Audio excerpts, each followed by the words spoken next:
97% of the land in Teton County is publicly owned.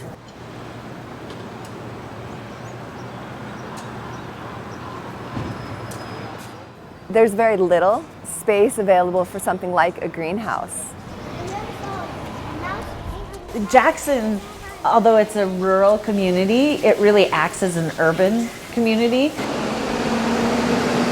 because of the presence of the national park, the high value of land.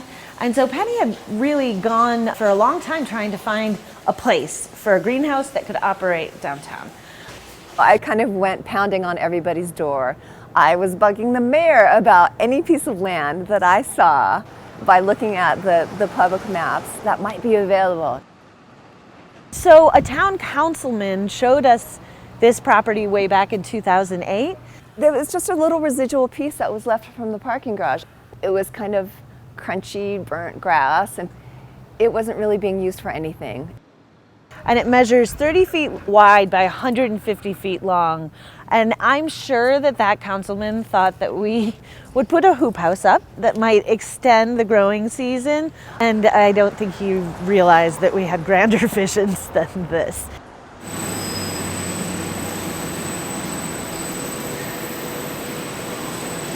We knew we wanted to provide more food and more jobs than what a hoop house could do, and that's when the idea to go up came from. And so on 1/10 of an acre, we're producing the equivalent of 5 acres of food, and we are on target to growing 100,000 pounds of produce a year.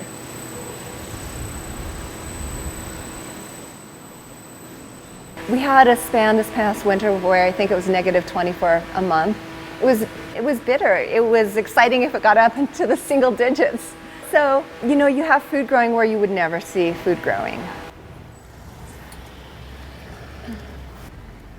I grew up on a family farm and ranch, and so I understood kind of the beauty of growing your own food and how it brings the community together in a different way. So you get to see the guts of the greenhouse. Just hearing stories from my dad about how they supplied food for the local grocer, I was really inspired to still find a way to bring food to the local community.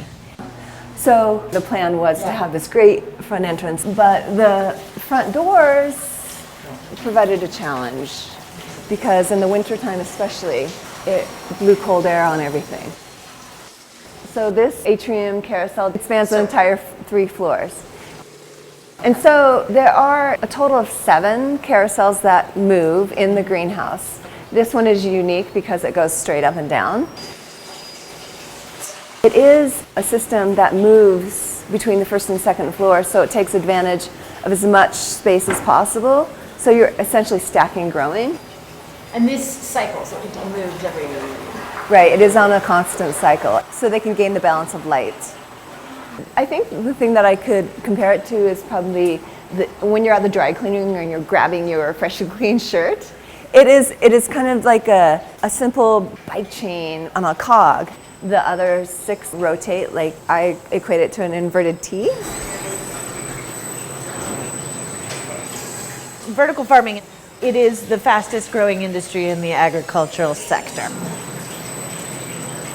When Penny and I started this idea, there were absolutely no farms. And now in some form or another, there are probably 30 to 40, but one of the ways that we're unique is that we stack 3 greenhouses on top of one another. So each level has a different microclimate. These are our growing carousels. We call this our lettuce growing system, our carousel growing system. So here we have a head lettuce production. Basically the plant gets fed through these irrigation tubes.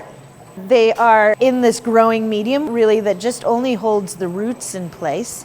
So you can see the roots, and that means that as the nutrient-rich water comes through, the plant roots have access to that. They're able to take up what they need. But the really genius part is that whatever they don't take up, we collect, and then we can reticulate and use again. So hydroponic systems in general use around 10% of the water of a conventional farm. It's just basically timing that determines when the water comes on. And it's simple gravity that feeds it. They're slightly elevated on the side that the water comes in, and then they drain out here. And it is a recirculating system, just like all hydroponic systems. The water recirculates, the water is nutrient rich. And it really is about learning about this building, that it is a true ecosystem, right? So that's what we've spent the last year doing. So this second floor, obviously it doesn't get much sunlight, right? And that's where our moving carousels really balance out that artificial lighting with the natural lighting. But we had to learn about which crop varieties would perform best within this new microclimate that we created. So these are some green oak leaf lettuce heads. We've been experimenting with a number of different green lettuce heads. We've also at times tried to grow a cut mix in these trays. We've done arugula. At this stage we kind of feel like we might have done it all. Yeah. But the oak leaves are showing great promise. The things that we look for when we're selecting varieties, my end, obviously I'm looking at the customers' wants and demands and also the prices. So we're regularly checking in with USDA price reports. So you can really feel how the environment inside is its own little ecosystem, its own little planet. So the bars are for misting. So they're actually adding extra moisture and humidity to the air because, as you can imagine, in this dry climate, they need a little boost of moisture. And so we have some sensors hanging throughout the greenhouse where you look at humidity and temperature, and so that helps to determine when the misting comes on.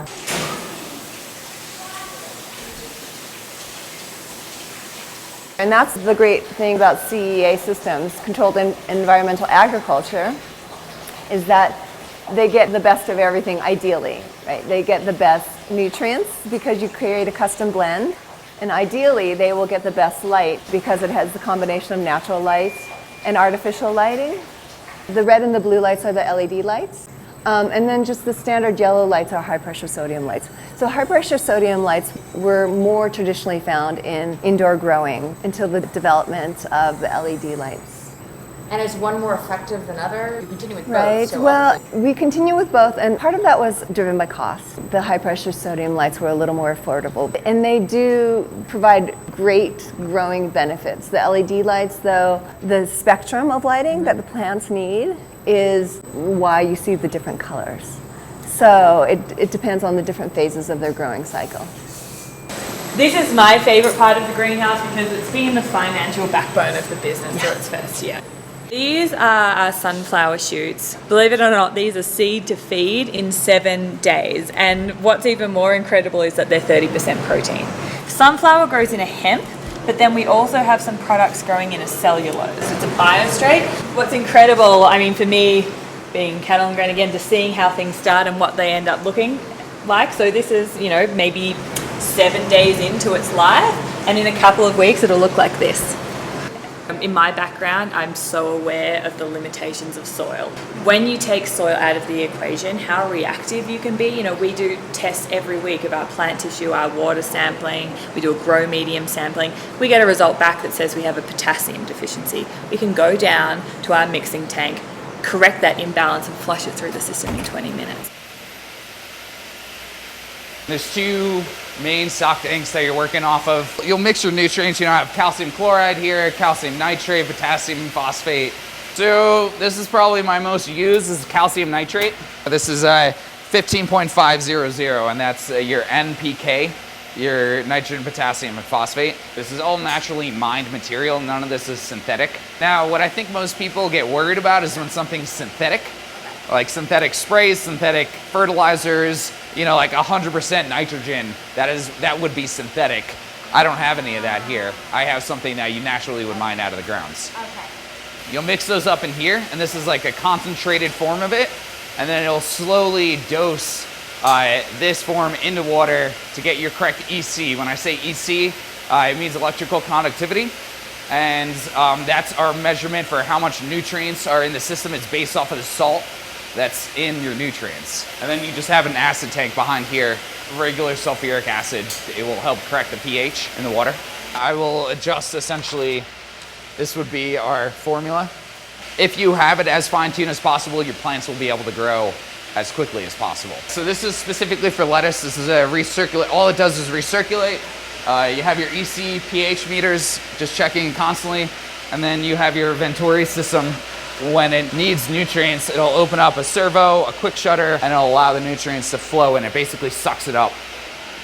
If I miss and I put a nutrient in there that I shouldn't have in there, I can destroy my crops probably a lot faster than you can do in the soil.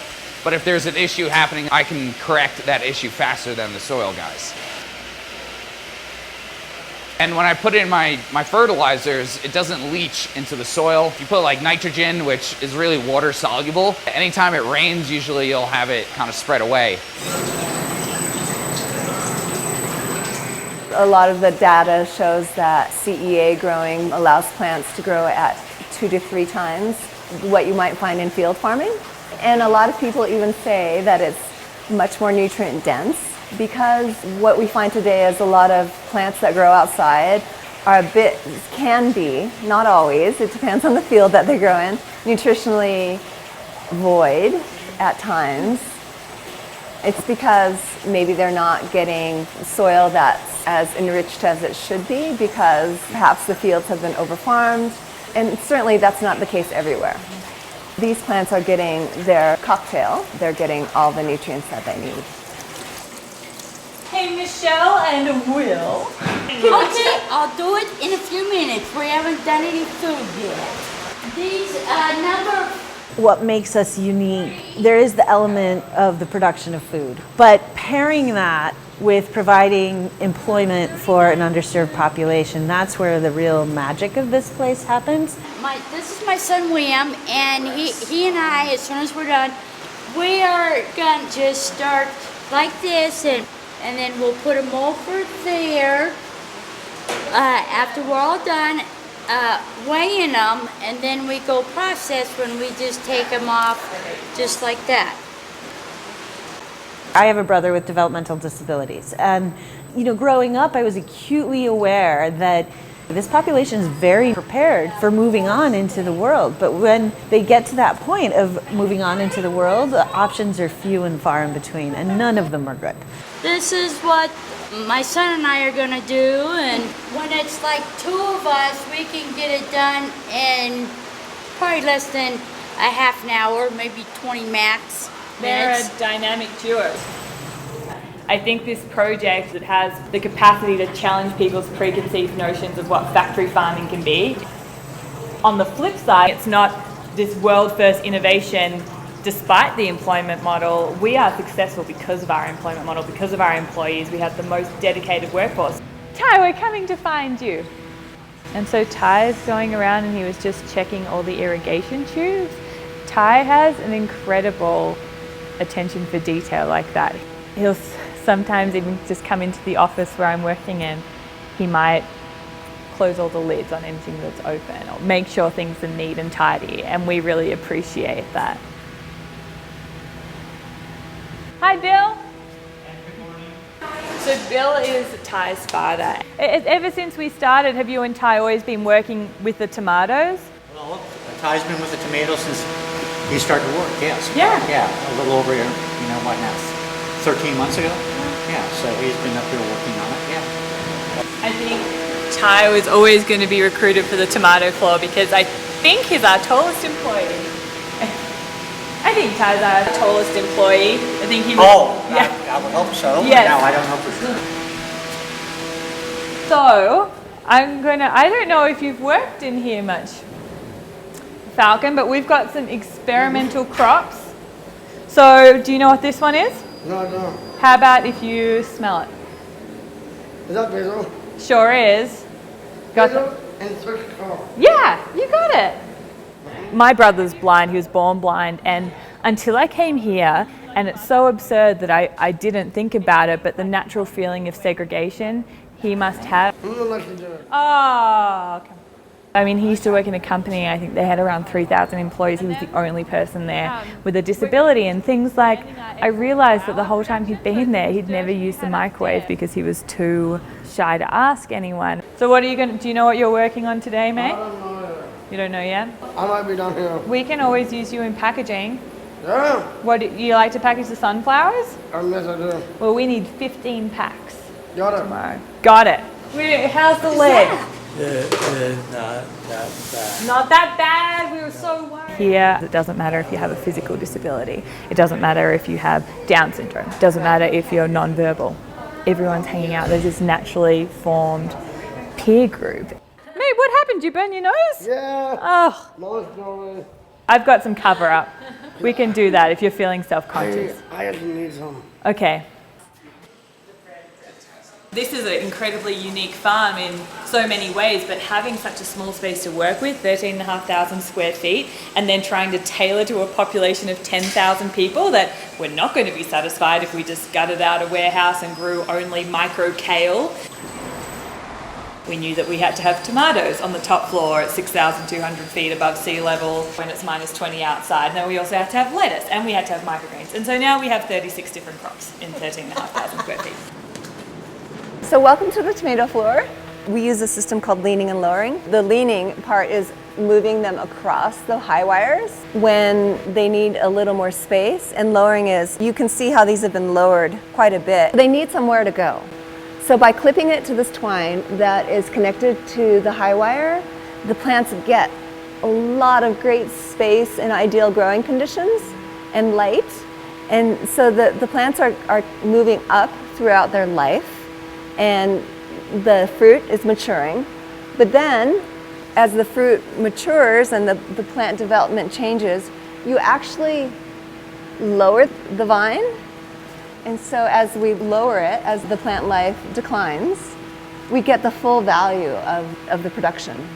So this was all productive at one point. And you can see how hardy it is, and so it's had a good life, and it moves all the way.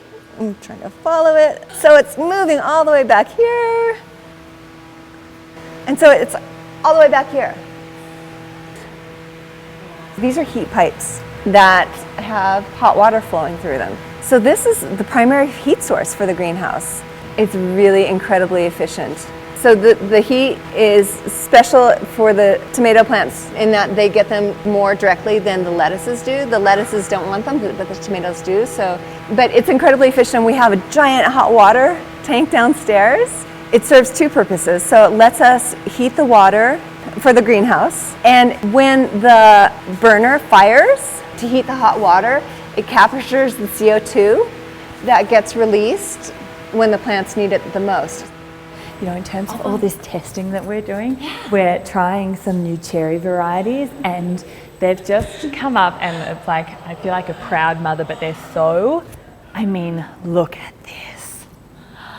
So this is a tastery truss. This is the bumblebee.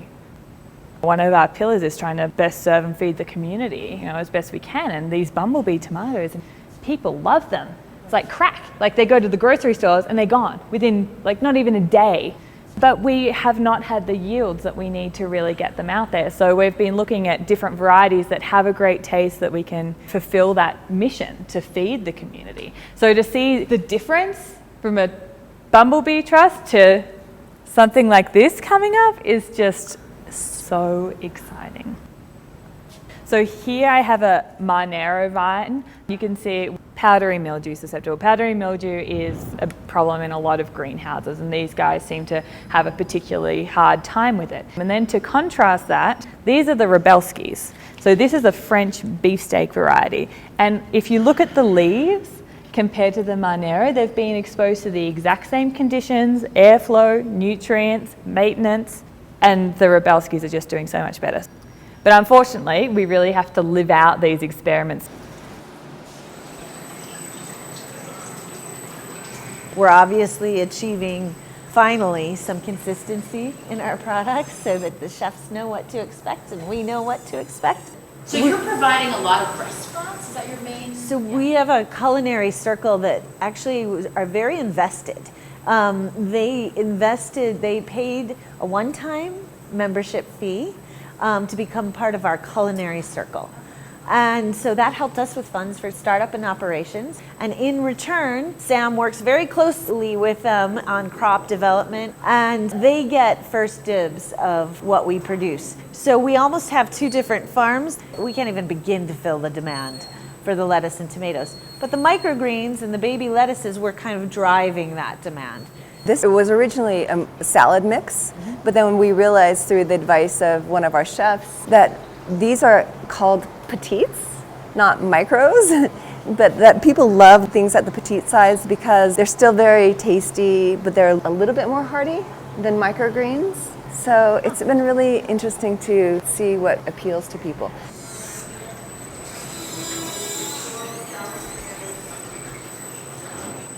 There are a lot of critics. It's so different. It's definitely not traditional agriculture as we all see it. But I think the cool thing is you're growing food in places that may not see fresh food because of the climate. The lettuces, the microgreens, we sell them live, and so people actually get to harvest them themselves. So that's a huge benefit of our product, because when you harvest a plant, there's a lot of data out there that shows the nutritional profile at the point of harvest. So it's here. To the time of consumption, the longer that is, the more that drops. There are so many places that have this need, you know, a geographical isolation, an extreme climate, and a disadvantaged population. Hi, Ty. Hi. What are you doing? Everyone's been talking about the 2050 food demand. We need 100% more fresh produce by 2050. Out of everything, it's the hardest thing to grow. There are no second end use markets, and what I mean by that is, like, if you have a crop of grain, you get a frost on it, you can still sell that as stock feed. If you have a crop of lettuce, you get a frost on it, you plough it in. We've got to grow 100% more, we've got to do it with less land, less water, and in a more varied environment. And these systems are a huge piece of that solution. Moving forward, everybody here is really, really interested in scaling this model and replicating. You know, we have to make this work first. We've been at it a year. We're getting really close. These are our bees. We have 2 active hives at a time. The thing is, when the plants get to this height, they're cruising at the altitude of the flowers. You don't really see them. They sort of do their own thing.